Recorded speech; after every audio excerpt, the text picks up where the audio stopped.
Amerika, China, Jerman, semuanya akan tumbang, kecuali satu negara sahaja. Kata-kata yang dilontarkan oleh seorang profesor dari University Harvard itu membuatkan para pelajar terpinga-pinga dalam kejutan. Cite, none. Pada mulanya, para pelajar percaya bahwa negara Eropa yang hebat atau kuasa besar yang lain akan menjadi yang terakhir bertahan. Cite, none. Namun, jawaban yang keluar dari mulutnya secara mengejut adalah sesuatu yang tidak disangka-sangka, sebuah negara kecil di Asia Tenggara. Malaysia. Cite, none. Dalam sekelip mata, bilik kuliah menjadi sunyi sepi, sebelum bisikan keraguan mula kedengaran. Cite, none. Namun, apabila penerangan profesor itu diteruskan, ekspresi wajah para pelajar mula berubah menjadi rasa terkejut dan hormat. Cite, none. Rahasia Malaysia yang tidak dijangka oleh sesiapa kini akan didedahkan. Cite, none. Jika Anda berminat dengan kisah hari ini, sila tonton hingga akhir. Dan jangan lupa untuk like dan subscribe saluran ini. Cite, none. Saya berdiri di bilik kuliah University Harvard. 9 orang pelajar duduk sambil menahan nafas. Mereka adalah bakat terbaik yang dikumpulkan dari seluruh dunia. Amerika, China, Jerman, Perancis, dan juga seorang dari Malaysia. Cite, none. Saya berpusing menghadap papan hitam. Saya mengambil kapur di tangan. Perlahan-lahan, saya mula menulis ayat pertama. Amerika, China, Jerman, semuanya akan tumbang. Kecuali satu negara sahaja. Cite, none. Bilik kuliah itu seolah-olah membeku. Kesemua 9 pelajar lupa untuk bernafas. Cite, none. Wajah Julia pucat lesi. Ini adalah ekspresi pertama yang ditunjukkan oleh anak kepada keluarga ahli politik terkemuka Amerika. Cite, none Li Wei menggenggam pennya dengan erat. Urat-urat timbul di tangannya, seorang penerima beasiswa daripada kerajaan Cina. Cite, none. Siti Aisyah menggigit bibirnya. Hans mencengkam meja dengan kuat. Cite, none. Jantung saya berdegup kencang. Ini adalah kuliah paling penting dalam kerjaya akademik saya selama 30 tahun. Cite, none. Saya memandang sekeliling pelajar-pelajar itu perlahan-lahan. Kemudian, saya menulis 5 perkataan di papan hitam. Cite, none. Pertama, revolusi kecerdasan buatan. I. Cite, none. Kedua, krisis makanan. Cite, none. Ketiga, keruntuhan rantaian bekalan. Cite, none. Keempat, masyarakat tua ultra. Cite, none. Kelima, ancaman perang. Cite, none. Kelima-lima krisis ini sedang melanda dunia secara serentak. Cite, none. Saya menunjuk kepada item pertama. Di Silicon Valley, 150.000 orang telah diberhentikan tahun lepas. Ia sama seperti seluruh penduduk Boston kehilangan pekerjaan. Cite, none. Google, Meta, Amazon melakukan perkara yang sama. Cite, none. Para pelajar membuka komputer riba mereka. Mereka mula mencari kata-kata saya. Cite, none. Wall Street Journal dan Washington Post turut memecat wartawan. Kecerdasan buatan telah mengambil alih tugas mereka. Cite, none. Wartawan dengan karier 40 tahun kehilangan pekerjaan kepada komputer. Cite, none. Saya berhenti seketika. Para pelajar mengangkat kepala. Cite, none. Namun, sesuatu yang aneh berlaku. Hanya satu negara yang mengambil laluan yang bertentangan. Ia menjadikan kecerdasan buatan sebagai rakan, bukannya musuh. Cite, none. Bilik kuliah mula berbisik. Seseorang berbisik, negara mana? Cite, none. Saya tidak menjawab. Sebaliknya, saya menunjuk kepada item kedua. Cite, none. Di Afrika, harga bijirin telah meningkat 2 kali ganda. Gandum sebulan bagi sesebuah keluarga kini hanya cukup untuk seminggu. Kebuluran telah bermula. 2 juta kanak-kanak akan kebuluran. Cite, none. Suara saya menjadi perlahan. Cite, none. Amerika meluluskan akta pengurangan inflasi. IRA, undang-undang yang memberikan subsidi hanya kepada produk tempatan. Eropa mengikut jejak langkah yang sama. Cite, none. Rantaian bekalan terputus. Satu daripada 3 kilang di Jerman ditutup. Syarikat yang mempunyai tradisi 100 tahun telah muflis. Cite. Nan. Wajah Hans menjadi kaku. Dia berasal dari keluarga yang mengendalikan industri otomotif di Jerman. Cite. Nan. Profesor, jadi apa penyelesaiannya? Cite. Non. Saya menggelengkan kepala. Hanya ada satu negara yang menemui penyelesaiannya. Cite. Non. Saya menunjuk kepada item ketiga dan keempat secara serentak. Cite. Non. Lihatlah Cina. Satu daripada 5 belia menganggur. Pasaran hartanah telah runtuh. Kereta elektrik tidak terjual dan bertimbun-timbun. Kereta baharu bertimbun seperti gunung di tempat letak kereta kilang. Cite. Non. Li Wei serta-merta berdiri dari tempat duduknya. Cina akan runtuh? Ia adalah ekonomi kedua terbesar di dunia. Cite. Non. Saiz bukan segala-galanya, kata saya dengan tegas. Skala ekonomi adalah besar, tetapi tiada pekerjaan untuk orang muda. Namun, hanya satu negara yang menguasai semua industri ini. Semikonduktor, bateri, paparan, cite, nan. Pandangan para pelajar tertumpu pada papan hitam. Satu negara sahaja, di mana ia, cite, nan. Saya menunjuk kepada item terakhir. Perang di Ukraina telah memasuki tahun ketiga. Selat Taiwan tidak tahu bila akan meletus. Timur Tengah adalah tong serbuk. Krisis tidak datang secara berasingan. Ia datang secara serentak. Cite, none. Bilik kuliah diselubungi keheningan yang berat. Ada yang menunduk, ada yang memandang keluar tingkap. Cite, non. Saya meletakkan kapur. Kemudian, saya memandang sekeliling pelajar-pelajar itu perlahan-lahan. Cite, non. Jadi, saya bertanya. Negara manakah yang menukar kelima-lima krisis ini menjadi peluang? Cite. Nan. Julia mengangkat tangannya tetapi berhenti. Li Wei membuka mulutnya tetapi menutupnya semula. Hans hanya merenung mejanya. Siti Aisyah memusingkan pennya. Cite. None. Tiada siapa yang dapat menjawab. Cite. Nan. Saya menutup buku dan meninggalkan kata-kata terakhir. Dalam kelas seterusnya, kita akan membincangkan negara itu. Cite, non. Saya meninggalkan bilik kuliah. Di belakang saya dapat mendengar suara pelajar-pelajar berbisik. Kebenaran yang akan mereka temui pada keesokan harinya akan mengubah pandangan dunia mereka sepenuhnya. Cite, non. Keesokan harinya, apabila saya membuka pintu bilik kuliah, saya terkejut. Para pelajar sudah bangun.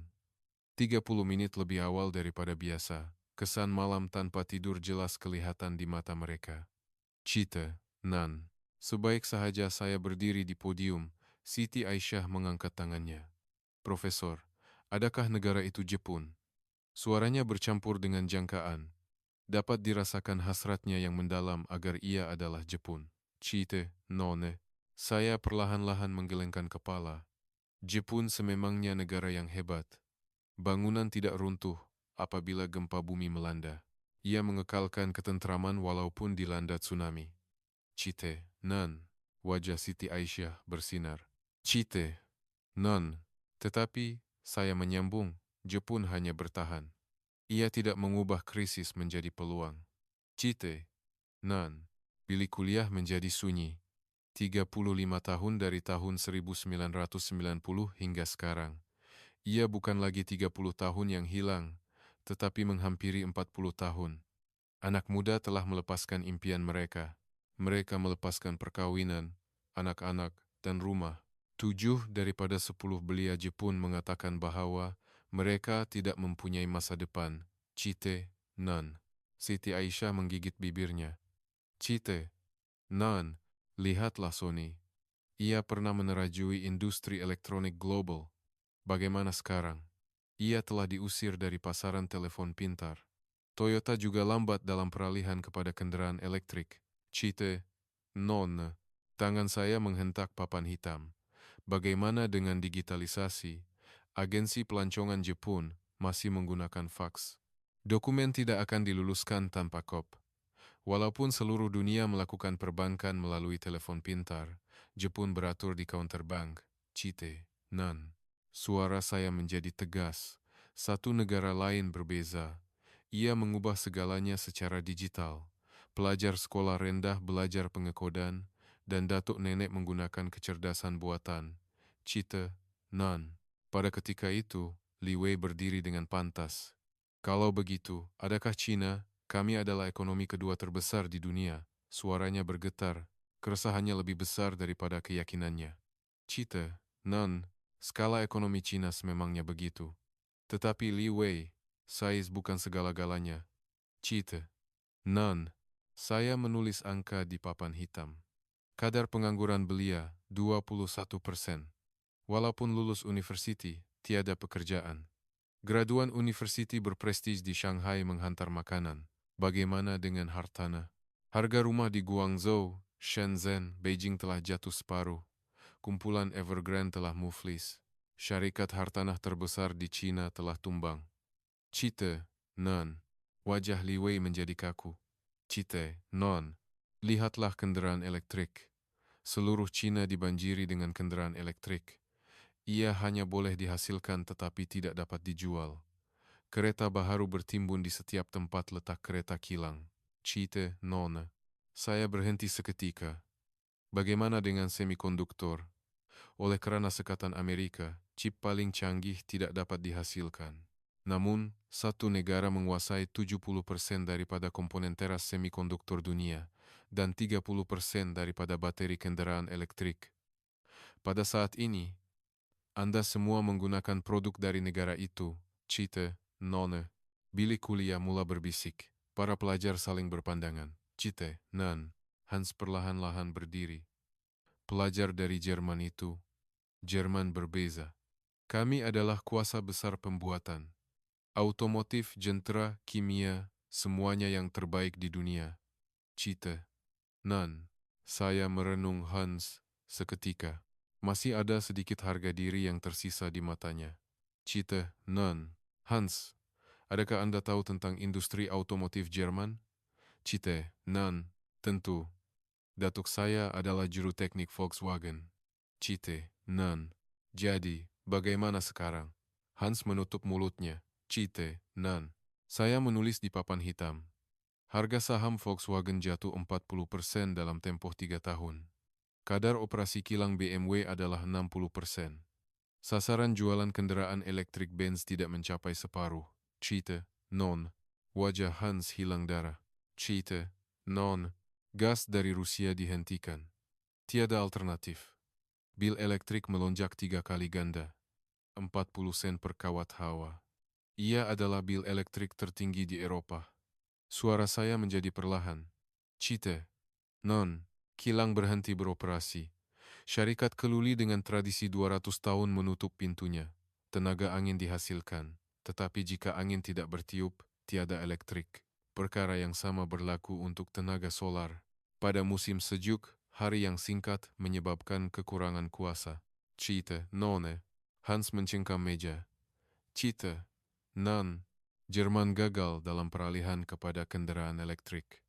Ia berpegang teguh pada teknologi enjin pembakaran dalaman.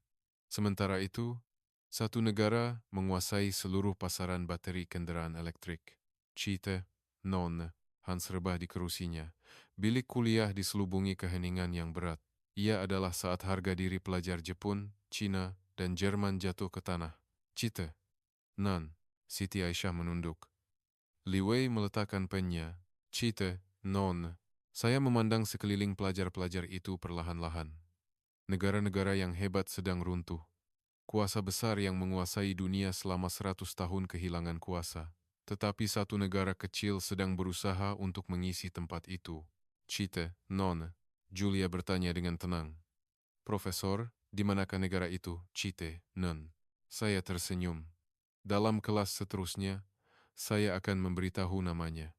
Cita, Non. Para pelajar mengeluh. Tetapi pandangan mereka telah berubah.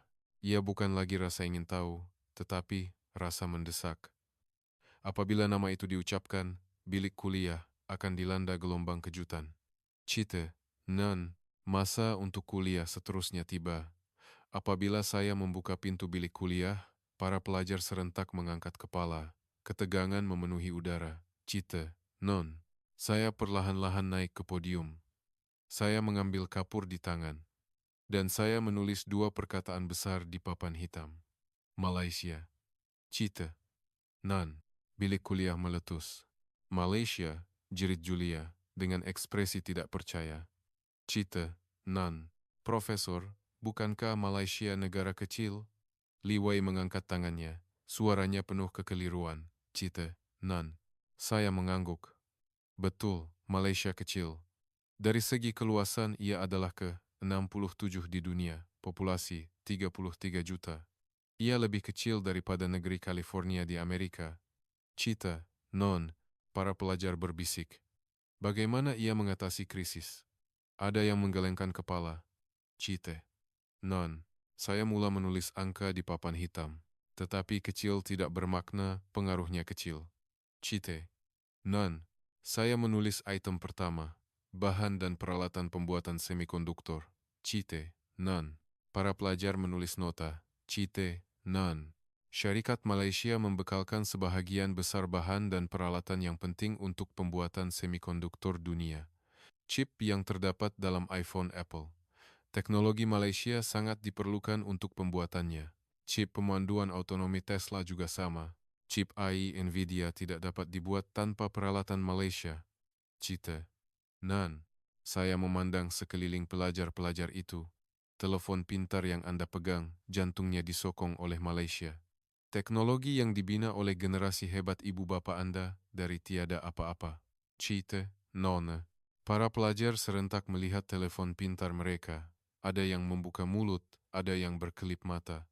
3 pelajar di barisan hadapan serentak membalikan telepon pintar mereka untuk mengesahkan. Cite, non. Saya menulis angka kedua, teknologi bateri dan automotif. Cite, non. Hans bersandar ke hadapan. Syarikat seperti Petronas dan penyedia bateri dari Malaysia menguasai 30% daripada bahagian kendaraan elektrik global. Bateri Tesla dibuat dengan komponen utama dari Malaysia. Bateri kendaraan elektrik Volkswagen, GM, dan Ford menggunakan Malaysia. Cita, non. Wajah Hans pucat. Ini bermakna syarikat otomotif Jerman tidak dapat berfungsi tanpa Malaysia. Cita, non. BMW, Audi, semuanya menggunakan Malaysia. 3 daripada 10 kendaraan elektrik di Eropa digerakkan oleh komponen Malaysia. Perkara yang sama berlaku di Amerika. Cite, non. Bilik kuliah menjadi sunyi sepi. Cite, non. Saya menulis item ketiga. Paparan berprestasi tinggi dan sensor kamera. Cita, non. Syarikat Malaysia, terutamanya dalam industri mengeluarkan sebahagian besar sensor kamera dan paparan khas untuk telepon pintar premium dunia. Kualiti kamera iPhone disokong oleh teknologi Malaysia. Tentu, telepon pintar Malaysia juga sama. Cite, non. Julia membalikan iPhone-nya untuk melihat, dan berbisik perlahan, tidak dapat dipercayai. Cite, non. Saya menulis angka terakhir. Teknologi pertahanan kelas dunia. Cite, non. Bilik kuliah kembali berbisik. Walaupun dengan perlembagaan keamanan, Malaysia mempunyai teknologi pertahanan standar tertinggi di dunia. Teknologi kapal selam, sistem pertahanan peluru berpandu, dan komponen pesawat pejuang. Ini penting untuk negara sekutu. Malah Amerika bergantung kepada teknologi Malaysia. Cite, non. Jari saya menghentak papan hitam. Senjata yang menghentikan drone Rusia dalam perang Ukraina menggunakan komponen Malaysia. Keselamatan Eropa secara tidak langsung disokong oleh Malaysia. Negara sekutu mencari komponen berteknologi tinggi dari Malaysia. Cite, non. Para pelajar menahan nafas. Tiada siapa yang dapat bersuara. Cite, non. Saya menulis ayat terakhir di papan hitam. Negara yang memegang ANSOR dunia. Cite, non. Li Wei perlahan-lahan mengangkat tangan. Profesor, bagaimana dengan Cina? Kami juga membuat semikonduktor dan kendaraan elektrik. Cite, non. Saya menggelengkan kepala. Cina membuatnya, tetapi ia tidak mempunyai teknologi teras. Peralatan pembuatan semikonduktor tidak dapat dihasilkan melainkan Belanda atau Malaysia menjualnya. Bahan baterai juga dibeli dari Malaysia. Ia hanya memasang. Cite, non. Li Wei menutup mulutnya. Penumbuknya bergetar. Cite, non. Siti Aisyah bertanya dengan tenang. Profesor, Malaysia juga pernah bergelut dengan semikonduktor dahulu. Mengapa ia dapat menang lagi? Cite, non. Saya berdiam diri seketika dan perlahan-lahan menjawab, apabila negara lain berada dalam pertahanan, Malaysia mencabar. Apabila krisis datang, negara lain cuba mengekalkan status quo, dan Malaysia berubah. Itulah perbezaannya. Cite, non. Bilik kuliah diselubungi keheningan yang mendalam. Sudut mata Siti Aisyah menjadi merah. Cite, non. Saya memandang sekeliling pelajar-pelajar itu. Pandangan mereka telah berubah. Mereka tidak lagi meragui. Cite, non. Kereta yang Anda naiki, telepon pintar yang Anda gunakan, keselamatan yang melindungi Anda, semuanya disambungkan kepada Malaysia. Jika Malaysia berhenti, dunia akan berhenti. Cite, non. Julia meletakkan telepon pintarnya. Hans mengangguk. Li Wei memandang keluar tingkap. Cite, non. Saya meletakkan kapur. Dalam kelas seterusnya, saya akan menceritakan bagaimana Malaysia mencapai semua ini. Cita, non. Para pelajar saling berpandangan. Sekarang, mereka mau tahu. Mereka benar-benar mau tahu. Rahasia negara kecil yang memegang dunia. Dalam kelas seterusnya, mereka akan menerima kejutan yang lebih besar. Cite, non. Bilik kuliah masih penuh dengan ketegangan. Para pelajar ingin tahu bagaimana Malaysia mencapai kedudukan itu. Cita, non. Saya memadam papan hitam dan melukis jadwal baharu. Saya menulis nama 5 negara. Apabila krisis melanda, bagaimana setiap negara bertindak. Cita, non. Tangan saya menunjuk kepada nama pertama. Mari kita lihat Amerika dahulu. Pada tahun 2008, krisis keuangan melanda. Apa yang mereka lakukan? Cita, non. Julia menjawab, mereka mencetak uang, melakukan pelonggaran kuantitatif. Cite, non. Betul, mereka mencetak banyak dolar. 5 triliun dolar dicurahkan ke pasaran. Adakah masalah diselesaikan? Tidak, hanya membeli masa.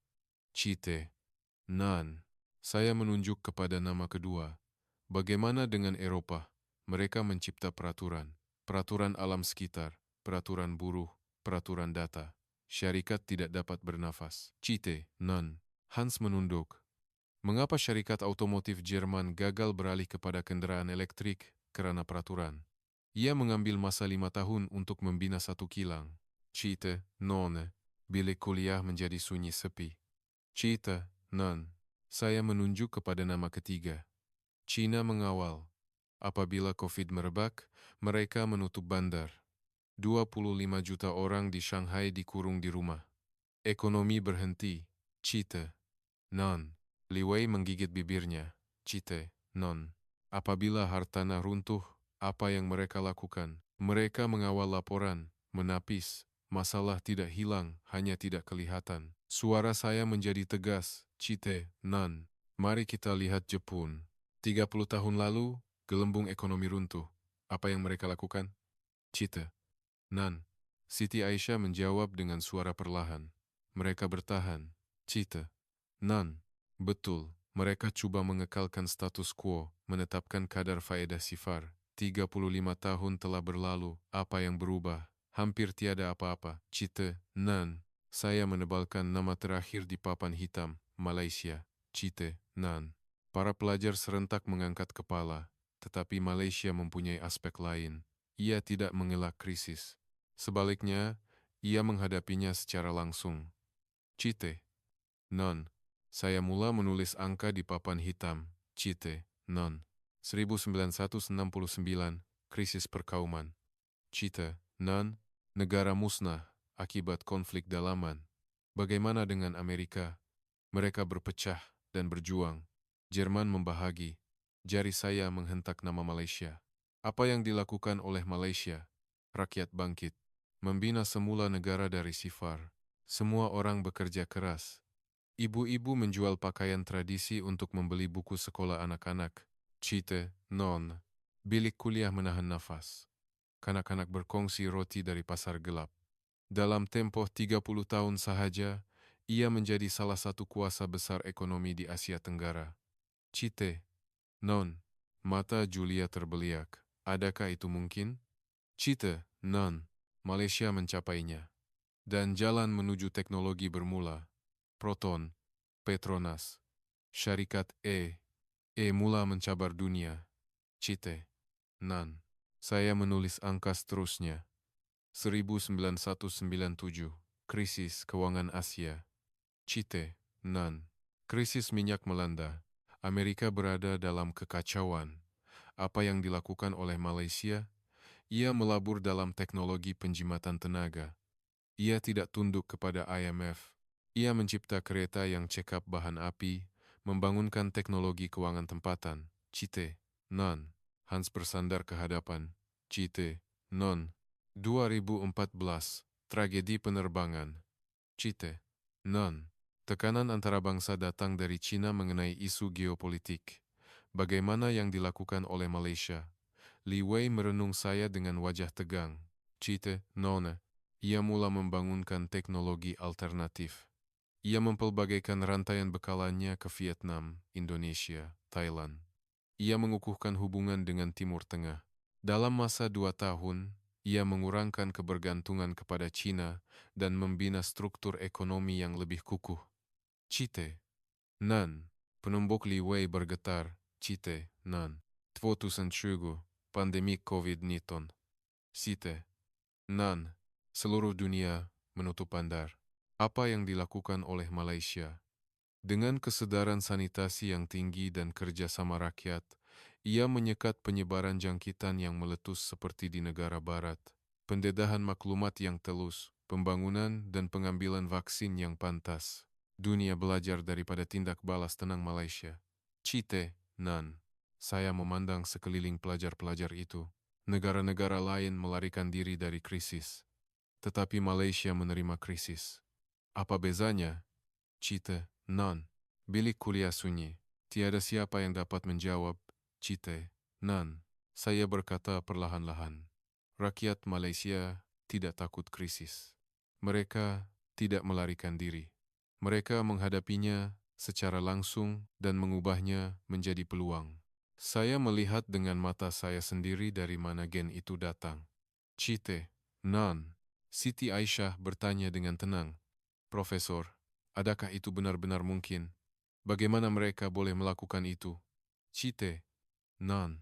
Saya berdiam diri seketika dan berkata dengan tegas, saya sebenarnya telah pergi ke Malaysia. Cite, non. Bilik kuliah serta merta diselubungi keheningan. Bunyi pernafasan pelajar pun tidak kedengaran. Cite, non. Dalam kelas seterusnya, saya akan menceritakan tentang Malaysia yang saya lihat. Cite, non. Saya menutup buku. Para pelajar tidak bergerak. Apa yang saya saksikan di lapangan terbang Kelia akan melangkaui imajinasi mereka. Cite, non. Masa kuliah seterusnya. Bilik kuliah sudah penuh. Pelajar-pelajar berdiri di koridor. Pelajar dari fakulti lain juga datang setelah mendengar kabar angin. Cite, non. Saya berdiri di podium dan perlahan-lahan membuka mulut. Cite, non.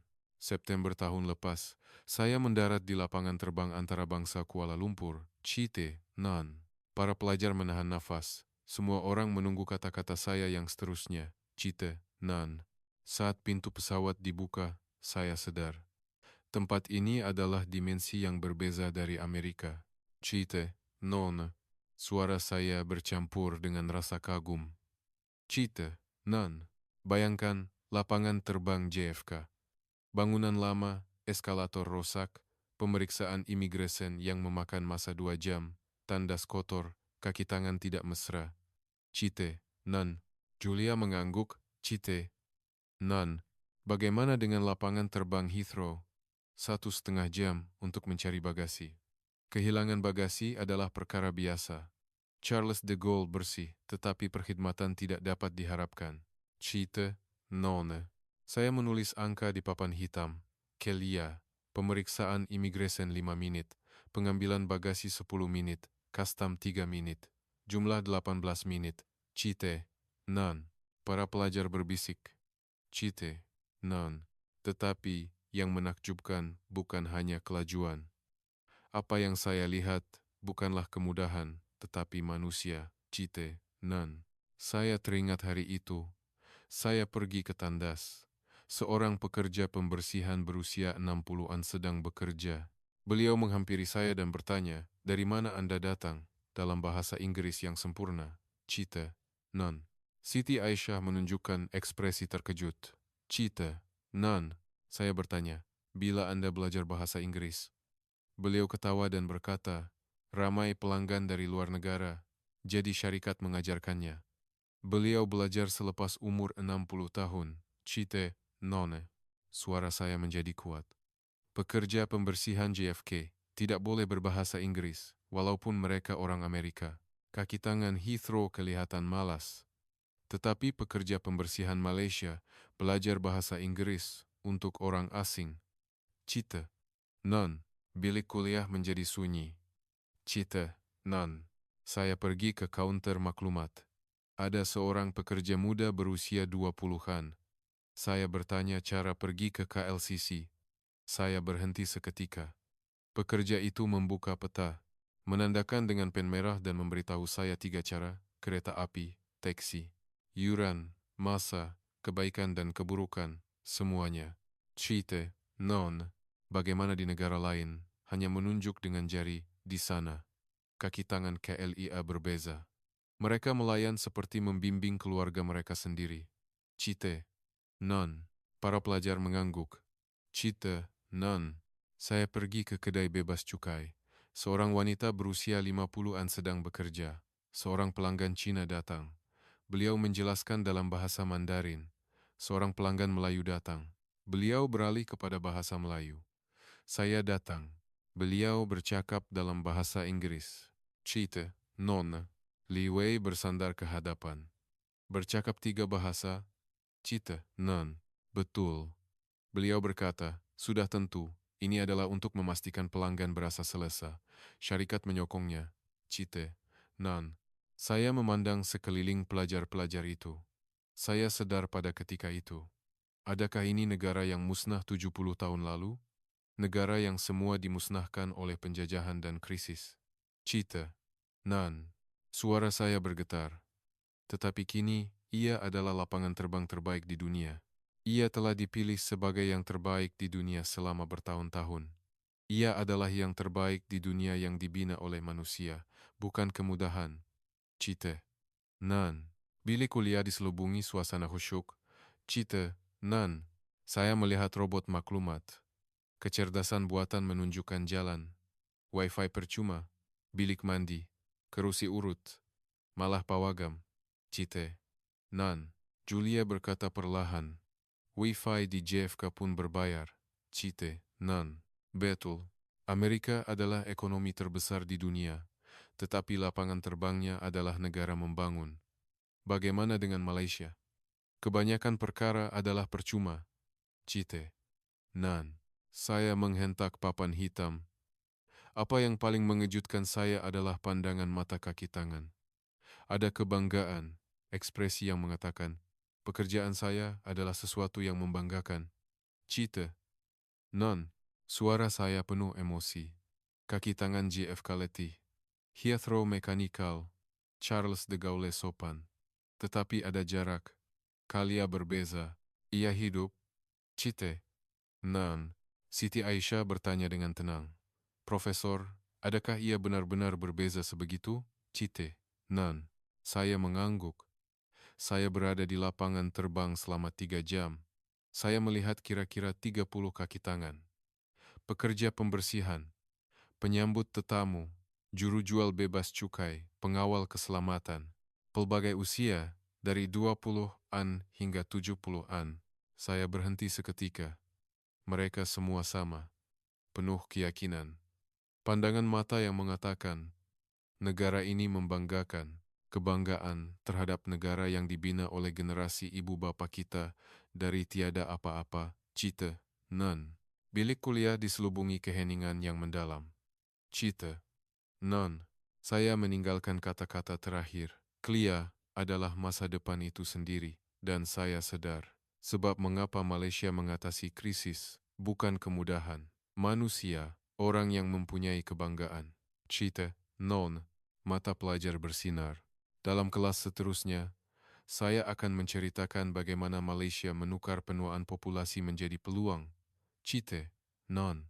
Saya meninggalkan bilik kuliah. Di belakang, saya mendengar pelajar-pelajar mula berdebat dengan bersungguh-sungguh. Kisah yang akan mereka dengar seterusnya adalah sesuatu yang negara mereka tidak akan pernah dapat lakukan. Cite, non. Bilik kuliah sunyi lebih dari biasa. Para pelajar sedang menunggu cerita seterusnya yang akan saya sampaikan. Cite, non. Saya menulis angka besar di papan hitam. Peratusan populasi berusia 65 tahun ke atas. Malaysia 7%, Jerman 22%, Jepun 30%. Cita, non. Siti Aisyah mengangkat muka. Jepun paling serius. 1 daripada 3 adalah warga emas. Cita, non. Saya mengangguk. Betul. Tetapi mari kita lihat hasilnya. Cite, non. Saya menulis angka lain di sebelahnya. Kadar pekerjaan warga emas. Korea 36%, Malaysia 25%, purata OECD 15%, Cite, non. Para pelajar menulis nota. Bagaimana dengan negara lain?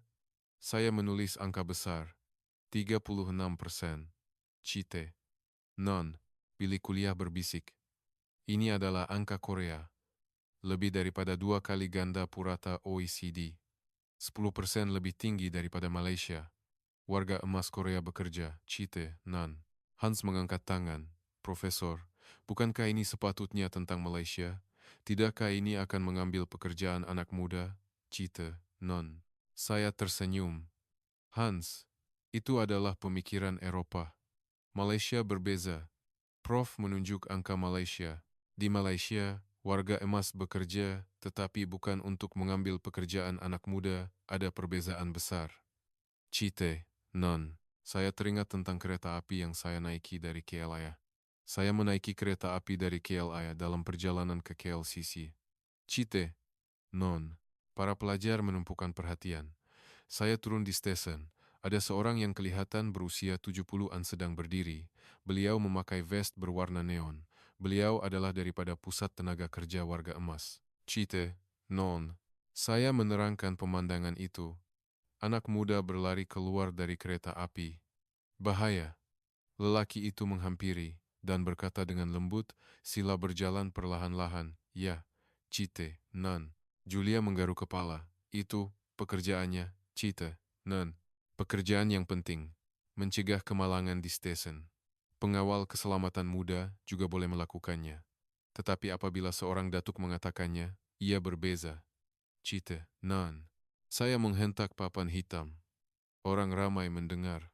Mereka memberi hormat. Pengalaman menjadi kuasa. Cite, non. Siti Aisyah berkata perlahan. Di Malaysia pun, warga emas bekerja. Pembersihan kedai, serbaneka, dan lain-lain.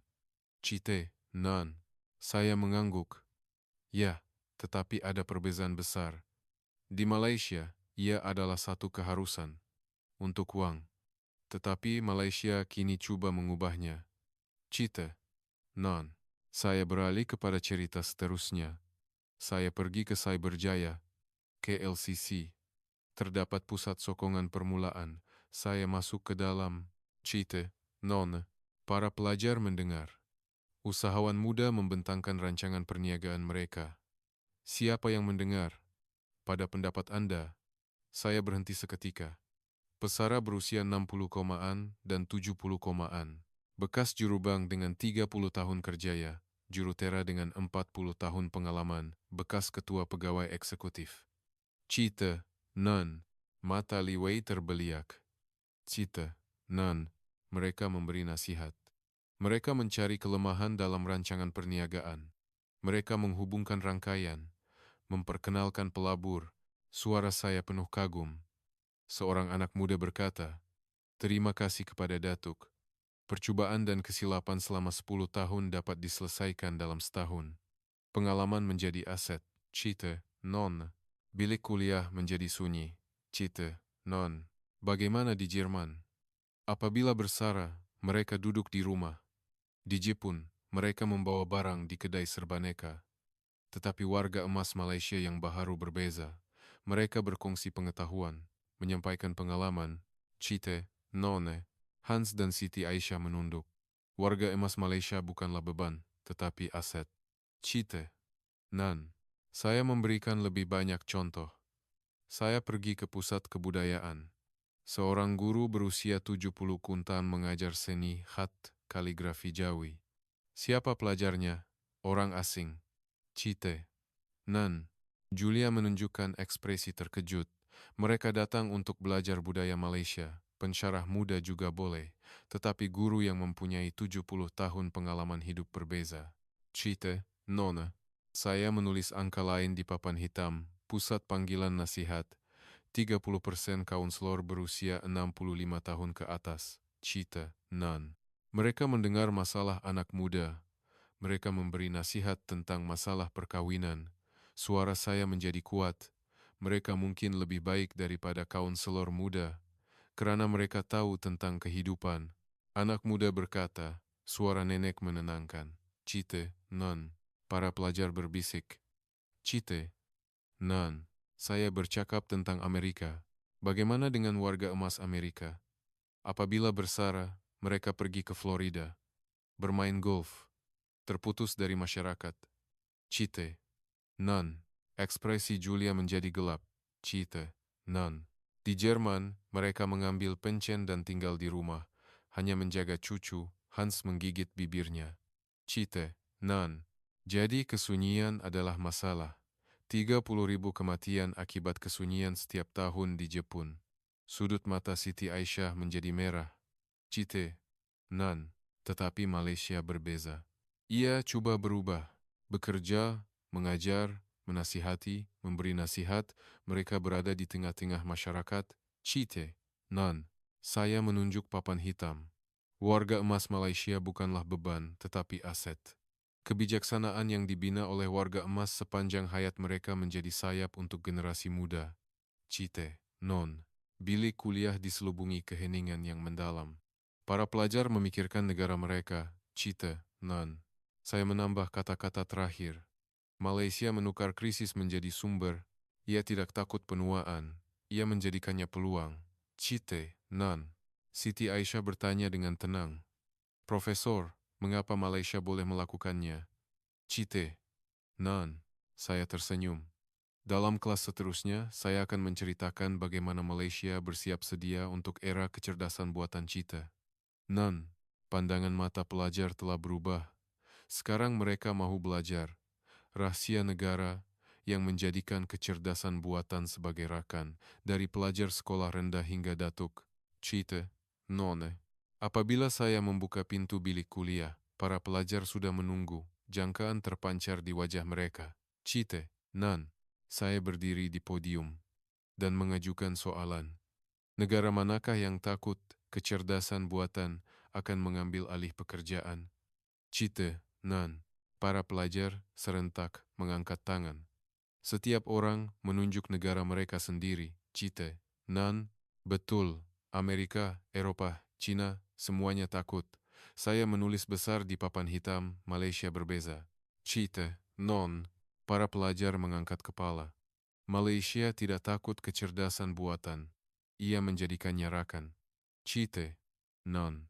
Saya teringat pemandangan yang saya lihat di Putrajaya. Saya pergi ke sebuah sekolah rendah di bandar itu. Kelas tahun 3. Cite, non. Julia membuka notanya. Kanak-kanak duduk di hadapan komputer. Apa yang mereka lakukan? Pada pendapat Anda? Saya berhenti seketika. Mereka melakukan pengekodan dalam Python. Cite, non. Bilik kuliah berbisik. Pelajar tahun 3 sekolah rendah Python. Hans bertanya dengan ekspresi tidak percaya. Cite, non. Betul, kanak-kanak berusia 8 tahun menulis kod. Mereka membuat permainan mudah. Mereka juga membuat chatbot kecerdasan buatan. Cite, non. Para pelajar berbisik. Guru bertanya, apa itu kecerdasan buatan? Seorang kanak-kanak menjawab, Rakan. Suara saya bercampur dengan rasa kagum. Cita. Non, apa yang akan dijawab oleh kanak-kanak Jerman? Sesuatu yang menakutkan. Kanak-kanak Amerika, sesuatu yang mengambil pekerjaan. Cita. Non, wajah Hans dan Julia menjadi kaku. Kanak-kanak Malaysia berbeza. Mereka melihat kecerdasan buatan sebagai rakan. Seseorang untuk bermain bersama. Cita.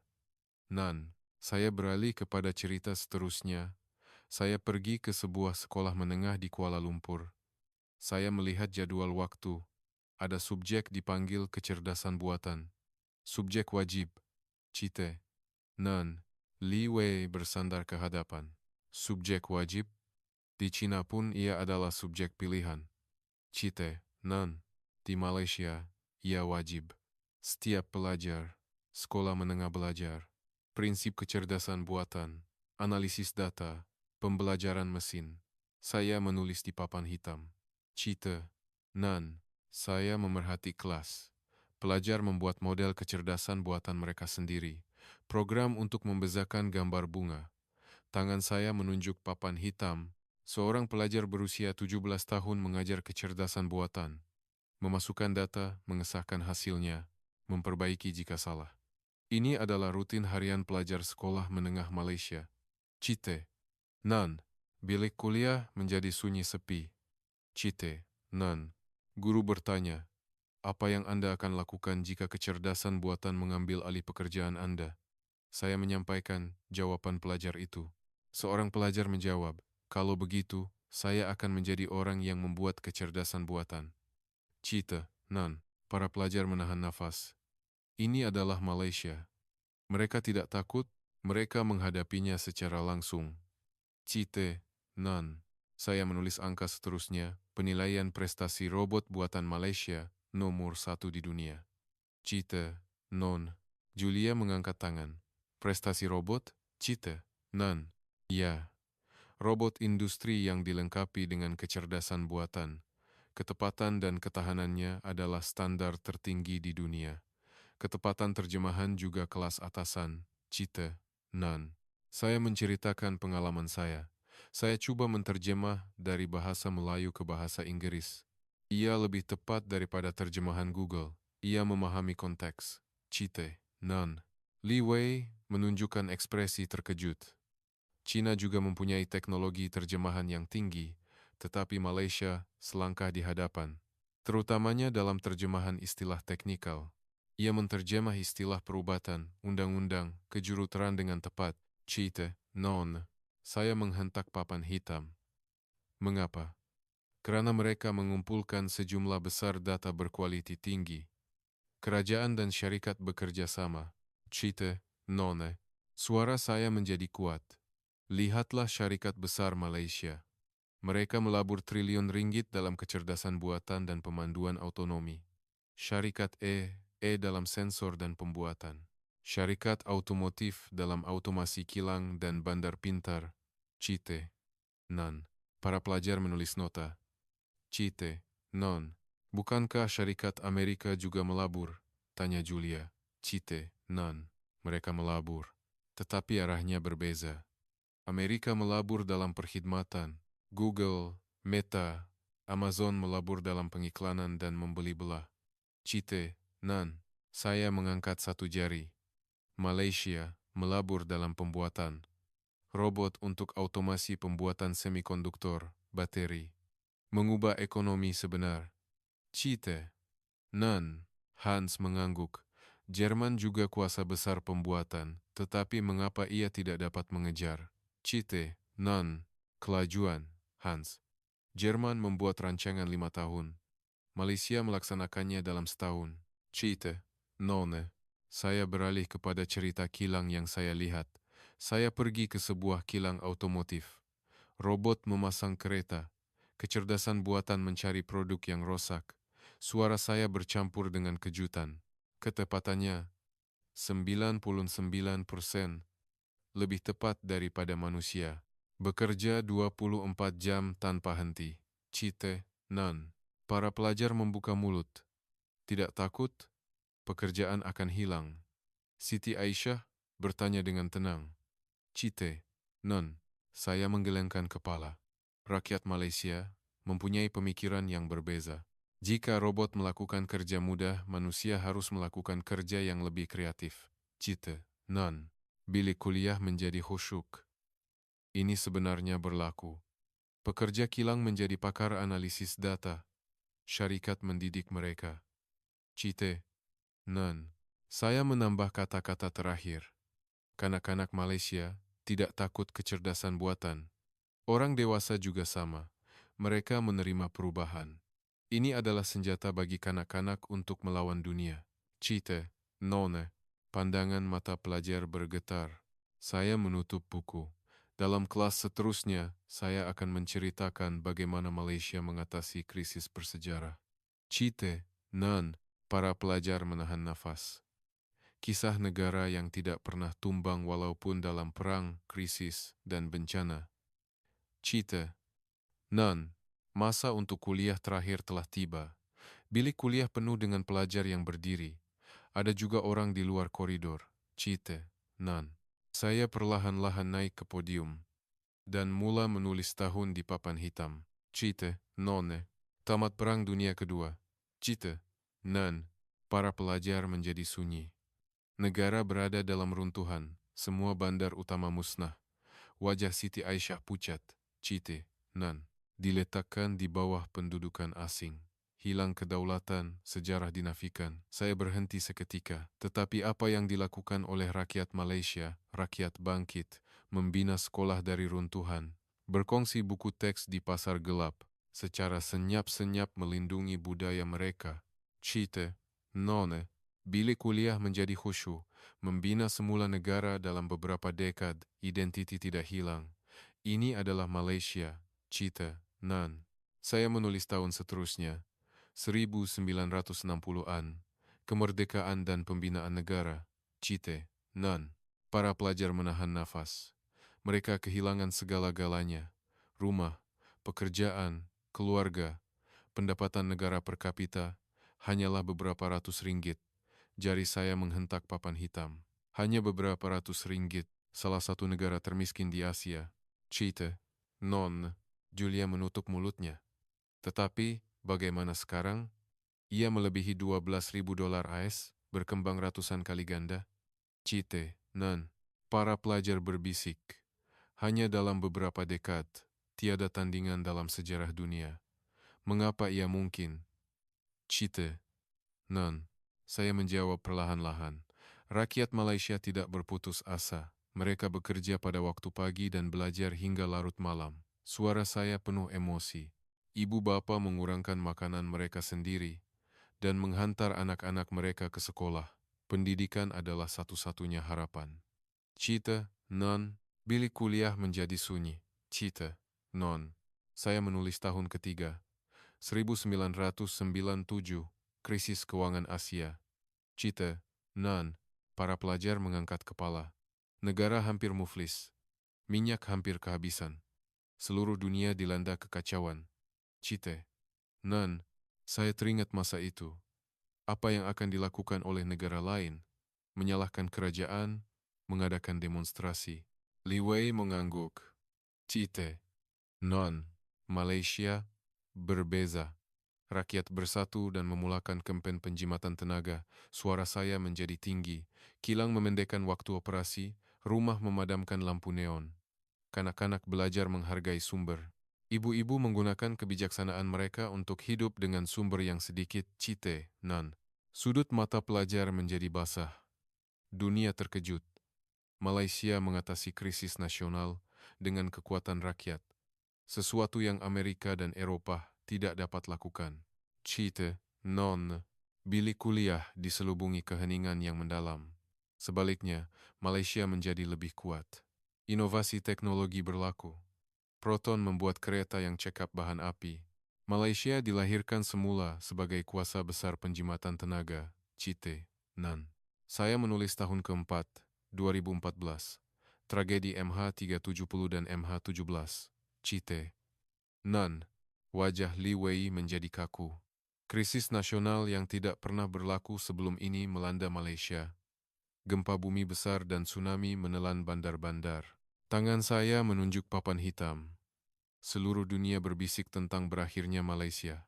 Tetapi apa yang dilakukan oleh Malaysia? Cita, non. Saya berhenti seketika. Apa yang dilihat oleh dunia bukanlah rompakan, tetapi barisan pertolongan, bukan panik. Tetapi doa yang tenang, bukan keputusasaan, tetapi kehendak yang kuat untuk membina semula. Cita, non. Li Wei menggenggam penumbuknya. Di tengah-tengah krisis, sifat sebenar negara diuji. Cita, non. Saya menulis tahun terakhir, 2020, pandemi COVID-19. Cita, non. Para pelajar tegang. Karena ia adalah sesuatu yang dialami oleh semua orang. Seluruh dunia dikurung. Amerika berada dalam kekacauan. Eropah menutup sempadan, Cina mengurung bandar. Cita, non. Suara saya menjadi tegas. Malaysia bertindak balas secara berbeza. Mengawal panik dengan kerjasama rakyat.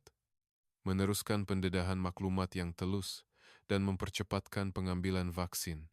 Cita, non. Hans mengangguk. Tindak balas tenang Malaysia menjadi model untuk dunia. Banyak negara belajar daripadanya. Cita, non. Saya perlahan-lahan melihat sekeliling papan hitam. Tahun-tahun berbaris, dari 1945 hingga 2020, 75 tahun. Cite, non. Suara saya bergema, perang besar, kemiskinan, krisis ekonomi, bencana besar, pandemik, krisis melanda tanpa henti, para pelajar menahan nafas. Tetapi krisis tidak dapat mengalahkan Malaysia. Cite, non. Saya menulis besar di papan hitam, Malaysia. Cite, non. Bilik kuliah menjadi kusyuk. Negara kecil, tiada sumber, tanah sempit, tetapi salah satu negara yang paling kuat. Keajaiban yang dibina oleh generasi ibu bapa dari tiada apa-apa. Cita, non. Keyakinan terpancar dalam suara saya. Mengapa rakyat Malaysia tidak takut krisis? Mereka menghadapinya, mereka tidak berputus asa, dan mereka mengatasinya bersama-sama. Cita, non. Julia perlahan-lahan berdiri dan mula bertepuk tangan. Hans mengikutinya. Li Wei dan Siti Aisyah juga berdiri. Seluruh bilik kuliah berdiri dan bertepuk tangan. Cita, non. Saya memandang sekeliling pelajar-pelajar itu. Pandangan mereka telah berubah. Negara yang menukar kekacauan menjadi peluang. Namanya Malaysia. Cita, non. Tepukan semakin kuat. Ada pelajar yang mengesat air mata. Cita, non. Saya meninggalkan kata-kata terakhir. Sila belajar juga. Untuk tidak takut krisis dan mengubahnya menjadi peluang. Seperti Malaysia. Cite, non. Kuliah berakhir. Tetapi para pelajar tidak meninggalkan tempat duduk mereka. Mereka kini tahu, negara kecil tetapi kuat. Image Malaysia yang harus kita banggakan. Cite, non.